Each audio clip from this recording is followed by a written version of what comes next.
এসো হে বৈশাখ, এসো এসো। বৈশাখ বলতে বলতে পহেলা বৈশাখ কিন্তু এসেই পড়ল। সকালে শাড়ি পরে সবাই বের হয়ে পড়লাম রেলিতে। তো চলেন সবাই প্রথম থেকে শুরু করছি। হ্যালো এভরিওয়ান, আসসালামু আলাইকুম, welcome to my new blog. আপনারা সবাই কেমন আছেন? আলহামদুলিল্লাহ আমি অনেক ভালো আছি। শুভ নববর্ষ। বৈশাখ বলতে বলতে বৈশাখ কিন্তু এসেই পড়লো। সারা বছর যার জন্য অপেক্ষা করছি, যার জন্য কেনাকাটা, ইংরেজিতে যেটা আমরা বলি হ্যাপি নিউ ইয়ার। গাইস, আমি কিন্তু সকালে খুব তাড়াতাড়ি উঠে রেডি শেডি হয়ে মানে শাড়ি পরেছিলাম সকালে। তারপর চলে এসেছিলাম যেখানে আর কি অনুষ্ঠানটি হবে, বৈশাখী মেলা। সেখান থেকে আবার আমরা রেলিতেও গিয়েছিলাম। প্রত্যেক বছরই আমাদের এই পহেলা বৈশাখটাকে অনেক সুন্দর করে আয়োজন করা হয়। এই বছর অনেক সুন্দর করে আয়োজন করেছিল, কিন্তু এটা ছিল আমার কাছে অনেক স্পেশাল, কারণ এই ব্লগটি আপনাদের সাথে শেয়ার করছি। চলেন সরাসরি যাওয়া যাক বিকালের বৈশাখী মেলায়। বৈশাখী মেলা অনেক জায়গায় অনেক বড় করে করা হয়, আমাদের এই জায়গায় অনেক বড় করে করা হয়েছিল। বিভিন্ন ধরনের দোকানও উঠেছিল,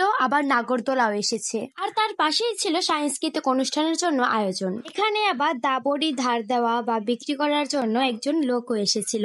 আমি আবার দাবড়ি দেখছি, আমার তো কোনো প্রয়োজন নেই, তারপরও দেখছিলাম। সারা মাঠটা আমি ঘুরে ঘুরে দেখেছি, আর আমার সব ফ্রেন্ডস গুলো এসেছিল, তাদের সাথে অনেক মজা করেছি, নাগরদোলায় উঠেছি। জানেন বন্ধুরা, এখানে না খেলনার দোকানও উঠেছিল, আর আমার বোন যদি খেলনার দোকান দেখে তাহলে তো সে অবশ্যই কিনবে। শুধু এই জায়গার দোকানগুলো দেখেন, মানুষগুলো একটু কমই দেখেন, দোকানে উঠেছিল অনেক। শুধু মাঠের ভিতরে কি বলবো, বাইরেই তো রয়েছে অনেক দোকান। মানুষ আর কি বলবো, মানুষ তো মাশাআল্লাহ অনেক বেশি হয়েছিল। আপনারা দেখতেই পেলেন অনেকে অনেক বিভিন্ন রকমের জিনিসপত্র নিয়ে বসেছে। কেউ নিয়েছে বার্গার, ফুচকা, চটপটি, ঝালমুড়ি, আবার তার পাশাপাশি কিছু স্টল ছিল। এই স্টলে না হাতের অনেক কিছু বানানো ছিল, কাঁথা ছিল। আর দেখেন এখানে সাংস্কৃতিক অনুষ্ঠানটা না অনেক বড় করে হয়েছিল, পুরো একটা কনসার্টের মতো। কনসার্টও হয়েছিল, কিন্তু কনসার্টটা হয়েছিল রাতে। বড় বড় গায়করা ছিল, গায়িকা ছিল, অনেক ভালোই লাগলো। তাই তো বৈশাখকে ভালোবাসি অনেক, সবাই বৈশাখকে অনেক ভালোবাসি। আপনারা কি ভালোবাসেন? অবশ্যই কমেন্টস করে জানাবেন। জানেন গাইস, এই ফুচকা দেখলে আমার মন সামলানোই যায় না, বারবার মনে হয় সেই ফুচকার দিকেই ছুটে যাই। আর সব মিলিয়ে এবারে পহেলা বৈশাখটা আমার কাছে দারুণ লেগেছে। সকালে শাড়ি পরে, নকুল দানা খেয়ে, ইলিশ আর পান্তা খেয়ে তারপর কিন্তু আমরা রেলিতে গিয়েছি, অনেক মজা হয়েছে।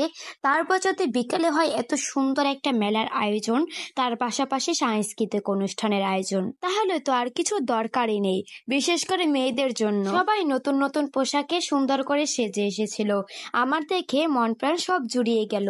সেদিনকার আবহাওয়াটা অনেক সুন্দর ছিল। সকালে হয়েছিল মানে দুপুরের দিক থেকে হয়েছিল একটু বৃষ্টি, তারপর বিকালে দেখেন আবহাওয়াটা জাস্ট ওয়াও। জানেন বন্ধুরা, আমার কাছে না এরকম আবহাওয়া অনেক ভালো লাগে। আপনাদের কাছে কেমন লাগে অবশ্যই কমেন্টস করে জানাবেন। আর বন্ধুরা, এখন হচ্ছে নাগরদোলায় ওঠার পালা। নাগরদোলায় উঠতে না আমি অনেক ভয় পাই।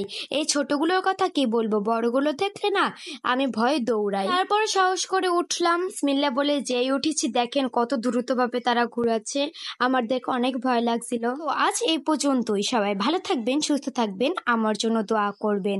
আজকে আল্লাহ হাফেজ।